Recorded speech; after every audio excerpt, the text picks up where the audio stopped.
Bienvenue à tous, aujourd'hui on va discuter sur le cas de Sword Art Online. La vidéo va comporter des spoils, donc si vous n'avez pas connu ou vu cet animé, je vous conseille d'aller le voir avant. Je vous fais pas de synopsis sur SAO l'animé, hein, je pense que c'est largement assez connu. Allez, sur ce, plongeons dans l'abysse.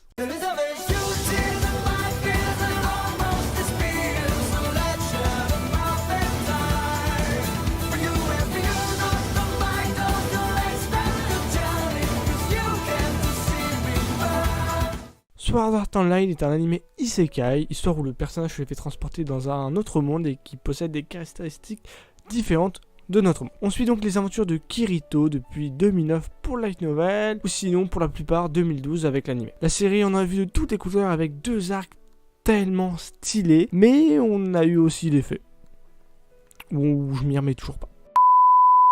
Et SAO est dans un cas où beaucoup critiqueront qu'il est surcoté, qu'il n'est pas incroyable. Cet avis peut se comprendre, on a un premier arc qui est rushé et saute des étapes, qui emmène vers un autre arc sans aucun sens et qui n'apporte rien de particulier. On a le droit à l'ajout de la sœur de Kazuno qui est du pur fan service, et une Asuna traitée comme un objet sexuel.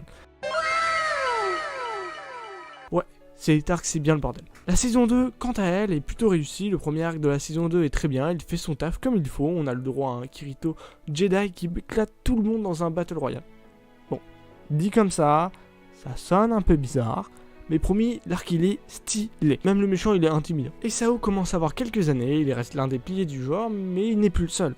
D'autres animaux ont repris le concept et après son succès, on commence à avoir beaucoup d'animés sous le thème et on commence à être surchargé de ce genre avec Danmachi, Log Horizon, Overlord et plein d'autres. Et SAO perd de son côté unique et devient donc un animé banal qui se retrouve surcoté pour beaucoup de personnes le découvrant. Le temps passe et on continue d'entendre parler de SAO sur différents jeux dont la majorité sont assez vides et décevants. SAO Memory Defrag, jeu mobile sur un système de gacha, reprend l'histoire depuis le début. Le jeu sera très apprécié et réanimera la flamme de certaines personnes, faisant découvrir l'œuvre à de nouvelles personnes. Et puis arrive un nouveau projet, Sword Art Online Ordinal Scale, qui sera un film au cinéma. Les fans attendaient la suite depuis plus de 3 ans, et ce film n'est pas là uniquement pour faire plaisir aux fans, il est aussi l'occasion de redorer le blason de SAO. Le film permettra à l'auteur de faire passer des messages et donner un aspect plus adulte à son œuvre. Reiki Kawahara, faut bien que j'ai trouvé un nom japonais dans la vidéo quand même, avait déjà commencé avec l'arc Phantom Bullet et Mother Rosario, dont au passage le dernier est extrêmement réussi. Malheureusement, le film ne sera pas à la hauteur des attentes, sûrement à cause du format cinématographique qui limite le développement de l'histoire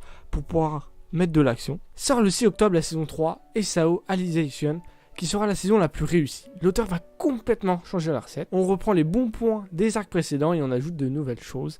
Fini la peur de mourir, place désormais à une nouvelle thématique. L'œuvre abordera en premier plan l'IA et le sentiment d'humain dans le virtuel et poussera sur des thématiques plus complexes, sur des remises en question. On fera un aspect plus poussé sur le développement des personnages ainsi que Kirito, qui sera plus adulte dans sa façon de penser. Il aussi finit les power-ups à chaque fin d'arc, fini le Kirito cheat. L'aventure se basera sur un duo qui se fera avec Ejo, une IA super développée. Le monde dans lequel Kazuno vivra ses péripéties sera recouvert de surprises. Les IA possédant chacune une âme, le monde dirigé par des lois particulières qui donnera un côté de nouveauté et de fraîcheur dans la série. On y ajoute du neuf sur de nouvelles thématiques et enjeux. On introduit la psychologie et les états d'esprit pour marquer. Un des exemples les plus simples pour peut-être la maltraitance des IA. On apprend que dans le monde Underworld, les habitants sont des IA dans une grande simulation et qui n'ont pas conscience d'être tels quels. Ils vivent leur vie, ils sont dotés d'une conscience et sont libres, ils ne suivent pas un formulaire, c'est pas genre des lignes de code. C'est vraiment, faut mettre ça à part. Ça reste des humains. Ils sont pas là à attendre en disant tiens j'ai une quête à te donner. Non.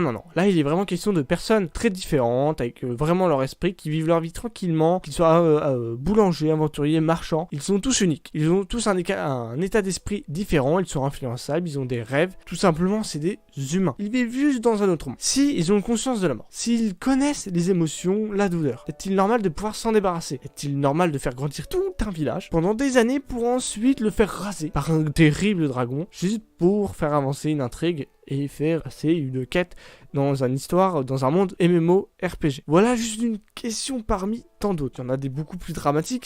Celle-là, je pense, c'est la plus simple à comprendre où je veux en venir. Mais il suffit de fouiller un peu et on se retrouve submergé de problématiques plus intéressantes les unes que les autres. Cette nouvelle arc de SAO ouvre énormément de chemin. Elle repousse les limites. Que si t'es bloqué la série elle-même au fil du temps, c'est comme une libération. Il ne reste plus qu'à voir ce que donnera par la suite, espérant ne pas avoir une fin bâclée comme les dernières. J'ai pas parlé de l'animé et de sa qualité, mais je sais qu'elle est top. Pareil pour les openings. planning, hein, on fera plus la répétition de Lisa. Pour ceux qui seraient intéressés, l'œuvre est aussi en light novel et dépasse l'anime. Donc si vous aimez la lecture, n'hésitez pas, on est au tome 8, il se passe des choses, je vous le dis, il se passe des choses dans cet animé. Je vous le conseille chaudement, vous ne le regretterez pas. Il y a actuellement 4 tomes en France et d'autres sont à venir. L'œuvre est actuellement composée de 8 tomes au total et 4 tomes pour Alicization et 2 tomes sont à venir. J'espère que la vidéo vous aura plu, j'ai voulu essayer un format différent, pousse en tout cas plus loin que des recommandations d'animé. Pour vraiment, j'espère que pour ceux qui n'ont pas vu Alizé la dernière saison des SAO, ça va vous intéresser, il faut vraiment aller le voir. Il est très très différent des saisons précédentes, on a des trucs vraiment qui changent et on sent quand même qu'il y a des trucs mentalement qui y vont et on quitte ce côté vraiment enfantin. Si d'autres sont intéressés, je ferai peut-être une vidéo sur les thématiques des SAO qui ont été abordées sur les chapitres de l'animé quand il sera terminé pour qu'on puisse en débattre et pouvoir spoil, QT, je ferai peut-être même un live. Je ne sais pas. On verra bien ce que j'espère, juste que la vidéo vous a plu. Pour ceux qui attendent du Made in Abyss, ça arrive bientôt. Bientôt une petite vidéo de Made in Abyss. Voilà, c'était Blockit. Sur ce, ciao.